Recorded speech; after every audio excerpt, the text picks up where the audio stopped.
A Navy vessel sunk 30 nautical miles off the Visakhapatnam coast, killing one sailor while 4 others are still missing. A court of inquiry has now been ordered.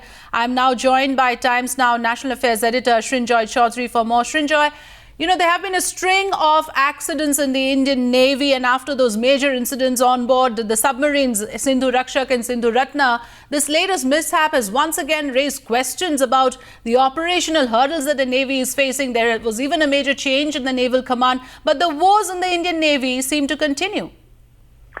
Yes, there have been 2 accidents that have been worth looking at. The first was a little while ago when a small warship hit a large merchant ship daytime. So that was a question that has been raised. The other is this one. When this ship, after recovering torpedoes, was coming back, it suddenly flooded and sank. Now, it's not a huge ship, 112 tons or so, but the important thing is that it's an important warship.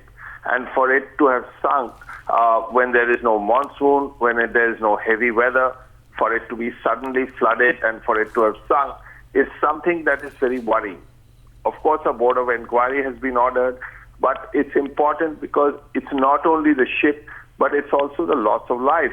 Right. You've already reported the death of one sailor, and it is possible that these 4 people are still missing.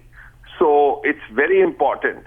Of course, the search and rescue operation is on, but it's important to find these people because this would be a very serious accident.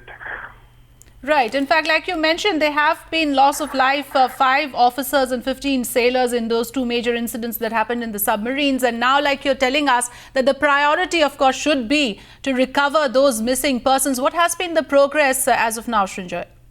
Well, we know that 4 personnel are still missing, and that is very critical because this is a small ship. It had only 28 people on board. We know that 1 person is dead, 4 people are missing, 23 have been recovered. But if there is a accident where 5 naval personnel die, it's really a very big accident. And there is a hope, at least, that these 4 missing will eventually be found, though time could be running out also. But the big worry is the fact that here is a torpedo recovery vessel, and there are not that many. Now, the worry is that if this ship has gone and it has actually sunk and can never be recovered, then, where are the torpedoes going to be fired from, and which ship is going to recover them? There are not that many in the Navy. Besides, in these last 10 years or so, about at least 5 ships, 4 or 5 ships have been totaled. Right. In the sense that right. they will never be able to be recovered. Now, in peacetime, is this something that we can afford?